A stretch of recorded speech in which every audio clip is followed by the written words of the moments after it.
Olá, meus queridos, espero que vocês estão prontos para o seu culto, nosso culto em família, mais espalhados, né? E infelizmente as coisas não vão mudar muito com a mudança da fase emergencial para vermelha, não mudou nada para nós por enquanto, mas Deus está no controle e continua usando o corona, talvez mostrando para você, né?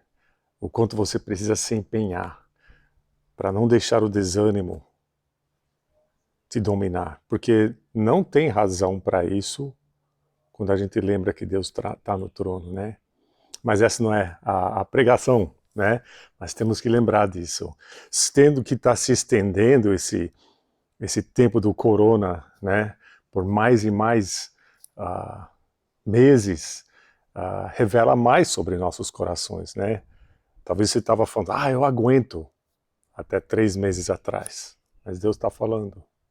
E aí? Né? Você pode continuar aguentando. Vamos lembrar o nosso trecho em 2 Pedro, tá bom? Capítulo 1. Porque já faz 3 semanas que a gente não olha, né? Então vou recapitular um pouco para começar hoje. Seu divino poder nos deu tudo que necessitamos para a vida e para a piedade, por meio do pleno conhecimento daquele que nos chamou para a sua própria glória e virtude. Dessa maneira ele nos deu as suas grandiosas e preciosas promessas, para que por elas vocês se tornassem participantes da natureza divina e fugissem da corrupção que há no mundo. Corrupção que a gente vê até com as vacinas, né? Você vê como o coração do ser humano é perverso sem Deus, né? E tudo isso é causada pela cobiça, Deus deixa claro. Por isso mesmo, empenhem-se para acrescentar à sua fé a virtude e o conhecimento, ao conhecimento o domínio próprio, ao domínio próprio a perseverança, a santidade o amor fraternal, ao amor fraternal o amor. Porque se essas qualidades estiverem ou existirem e estiverem crescendo em sua vida, eles impedirão que vocês, no pleno conhecimento do nosso Senhor Jesus Cristo, sejam inoperantes e improdutivos. Vamos orar. Obrigado, Pai. Porque o Senhor quer e está pronto a falar a cada coração preparado. Pai, se alguém precisa dar uma pausa agora e preparar o seu coração para estar focado somente em Ti, que ele ou ela faça isso nesse momento e depois reinicie ou continue. Em nome de Jesus eu peço isso. Amém. Então acho que todos já têm absoluta e imensa certeza da importância dessas 7 qualidades, né, que são indispensáveis, na verdade, em sua vida. A gente olhou 3 semanas atrás um maravilhoso lembrete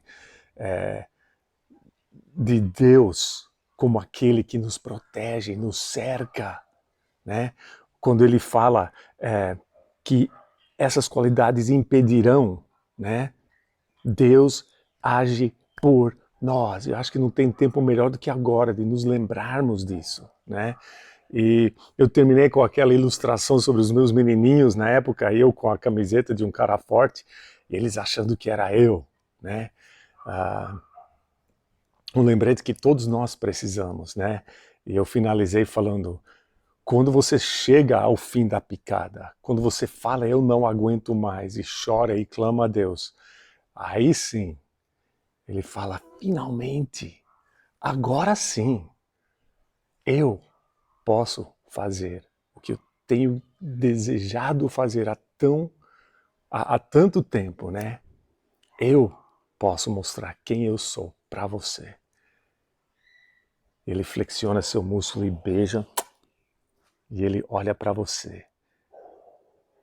E ele sussurra com um brilho nos seus olhos. Não se preocupe, é nosso, né? Então, que maravilha é essa, que bênção grande. Então, para reforçar mais uma vez, não podemos ignorar o que esse versículo claramente diz.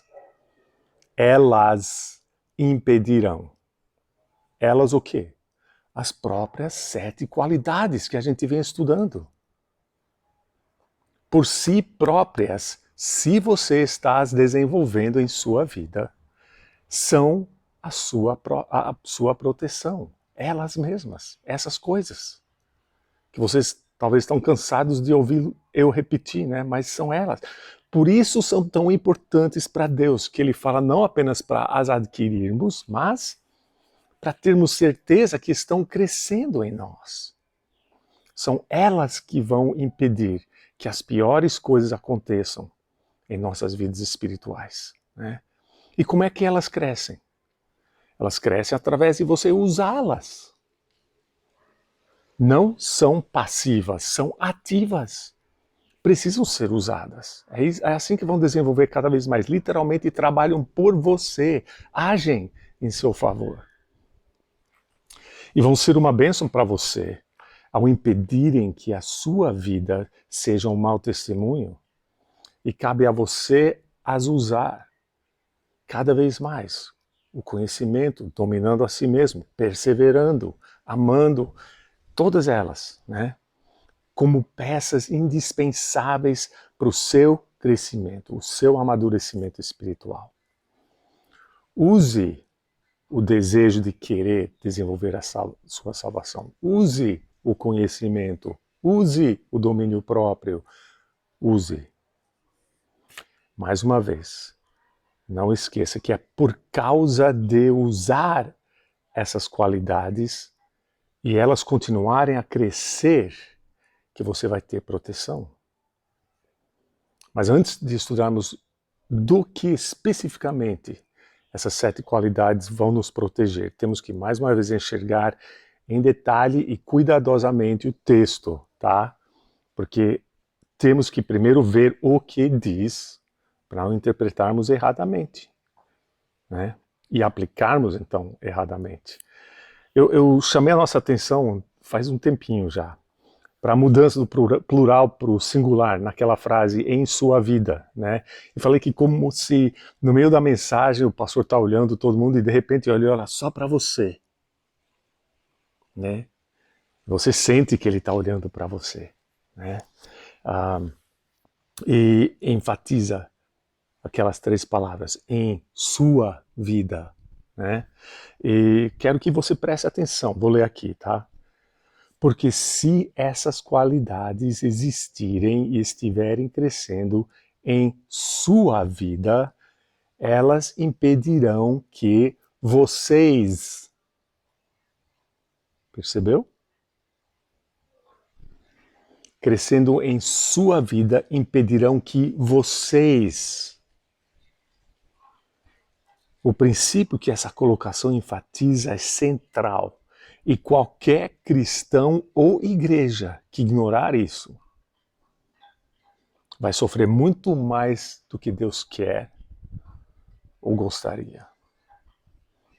A sua vida particular, privativa, pessoal, chama do que quiser, mas entenda que ela afeta a vida coletiva da nossa família, igreja.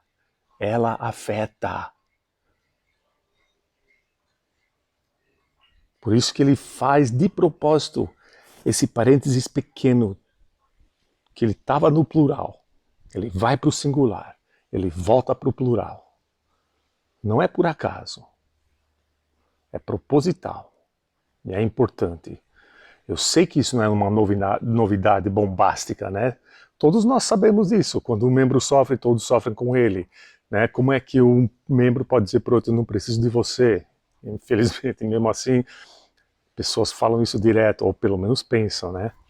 Raramente a gente para refletir em como uma atitude nossa, mesmo pequena, uma omissão de fazer o bem, de não frear a língua, mas vomitar o que primeiro entra na cabeça, sem nem pensar nas consequências, né?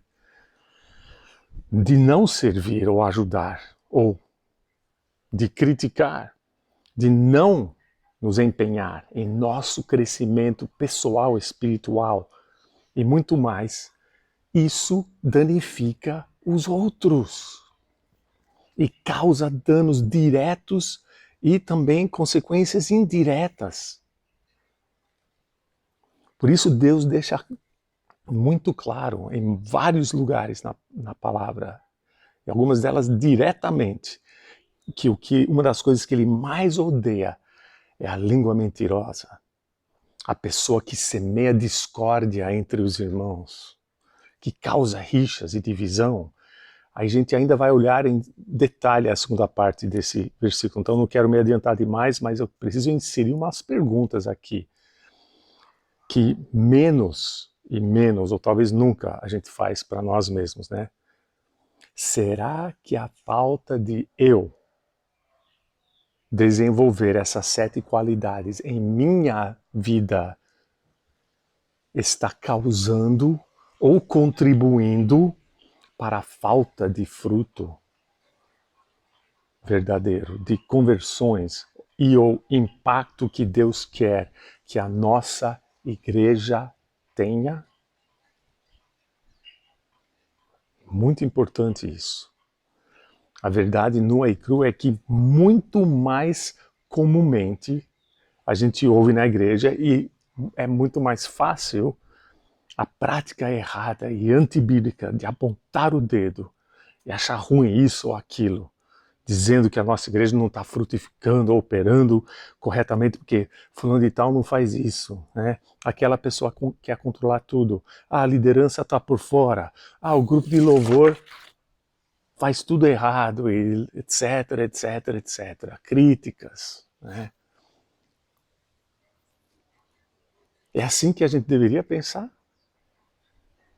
Como já mencionei, esse tipo de observação nunca fica só aqui dentro, ou só aqui dentro, ou mesmo só entre um grupinho. Ela espalha, porque é veneno, como Tiago descreve as nossas línguas, né?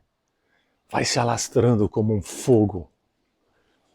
Ela é compartilhada, danifica, destrói a criação tão preciosa para Jesus que ele deu a sua vida por ela, morreu por ela. O que é essa criação? A igreja. Não faça parte de destruir. Mesmo achando que você está ajudando, você não está ajudando, se é assim que você está procedendo, né? E não esqueçam que agora o Pedro está mais uma vez falando a todos nós juntos, né? Porque ele volta a falar vocês, e ele especifica 3 coisas.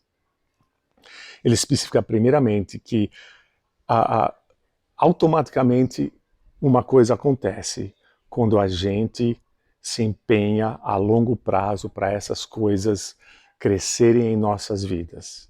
Ele diz que a gente adquire conhecimento completo sobre Jesus Cristo. Porque ele fala, elas, as 7 qualidades, impedirão que vocês, no pleno conhecimento do Senhor Jesus Cristo. Então, por que é importante ter esse conhecimento pleno ou completo? Porque a gente está aqui para andar como Jesus andou, né? Isso só pode acontecer corretamente se a gente tem conhecimento completo. Se a gente tem conhecimento mínimo ou parcial, isso nunca vai acontecer.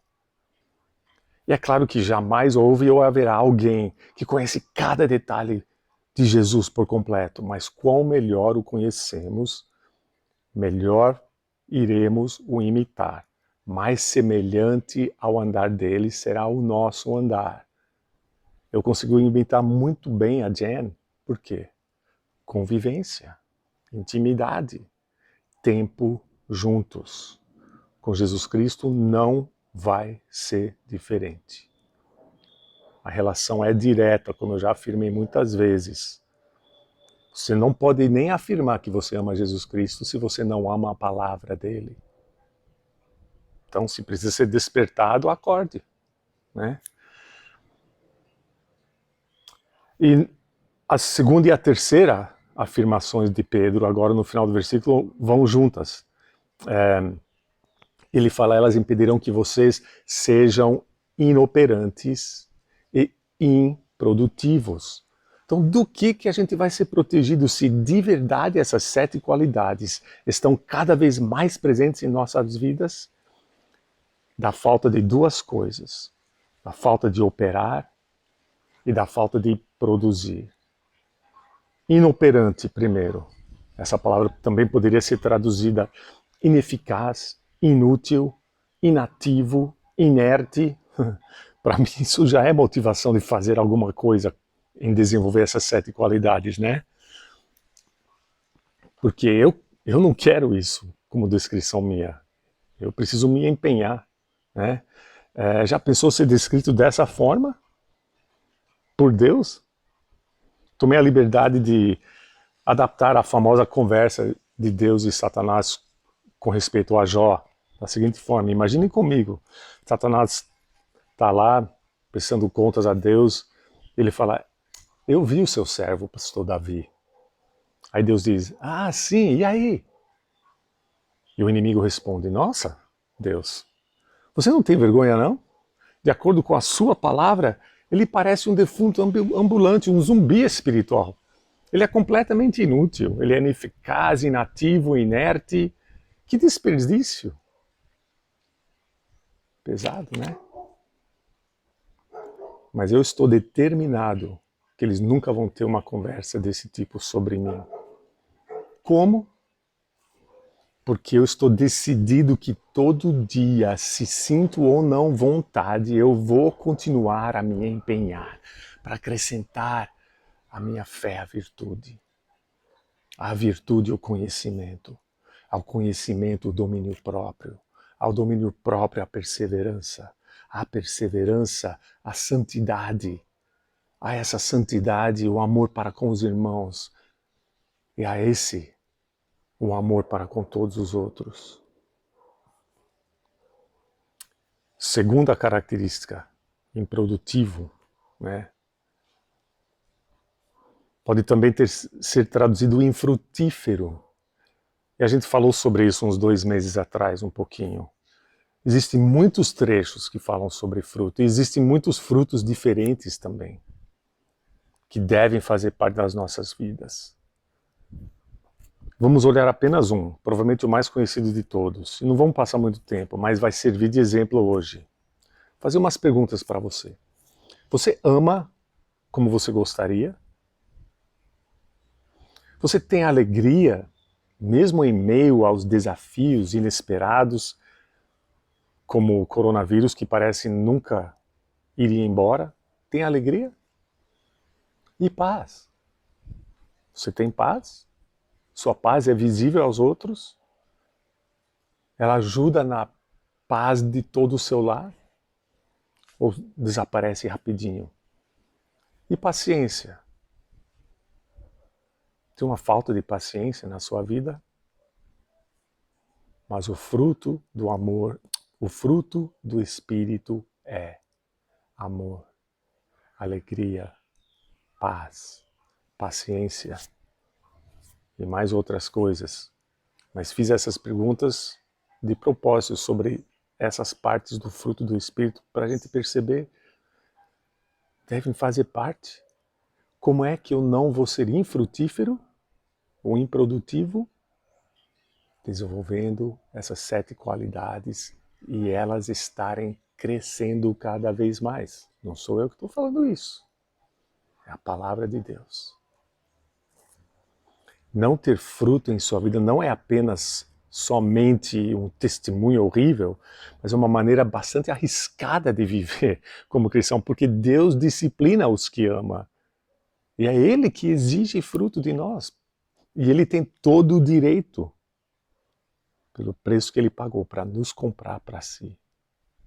E nos adotar e nos dar tudo que Jesus tem como Filho unigênito dele. Nós somos co-herdeiros com Ele. Então, as palavras de Jesus em Apocalipse 3 para a igreja mundana são assustadoras. Conheço as suas obras. Eu sei que você não é frio nem quente. Melhor seria que você fosse frio ou quente. Assim, porque você é morno não é frio nem quente, estou a ponto de vomitá-lo da minha boca. Repreendo e disciplino os que amo. Por isso, seja diligente e arrependa-se. Em outras palavras, Jesus estava falando, vocês não são um contraste. Vocês não são diferentes. Frio e quente são logo percebidos por serem diferentes. Em vez disso, vocês foram absorvidos. Vocês se tornaram iguais a todos que estão ao seu redor. O desafio que Deus confiou a nós é grande, meus queridos. Mas também é nobre. É uma honra. E é possível. Nos tornamos mais como Cristo porque Ele nos deu tudo o que precisamos. Isso é incrível. E vai valer a pena. Não desista. Leia novamente esse trecho. Versículos 3 a 7 de 2 Pedro capítulo 1. Aliás, eu vou ler agora mesmo. Seu divino poder nos deu tudo o que precisamos para a vida e para a santidade, por meio do pleno conhecimento daquele que nos chamou para a sua própria glória e virtude. Dessa maneira, ele nos deu as suas grandiosas e preciosas promessas, para que por elas vocês se tornassem participantes da natureza divina e fugissem da corrupção que há no mundo, causado pela cobiça. Por isso mesmo, empenhem-se para acrescentar à sua fé a virtude.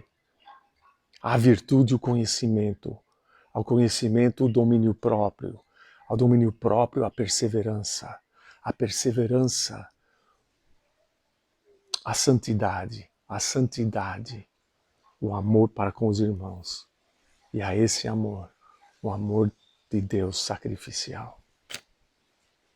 Porque se essas qualidades estiverem crescendo em você, elas impedirão que vocês, no pleno conhecimento de nosso Senhor Jesus Cristo, sejam inoperantes e improdutivos.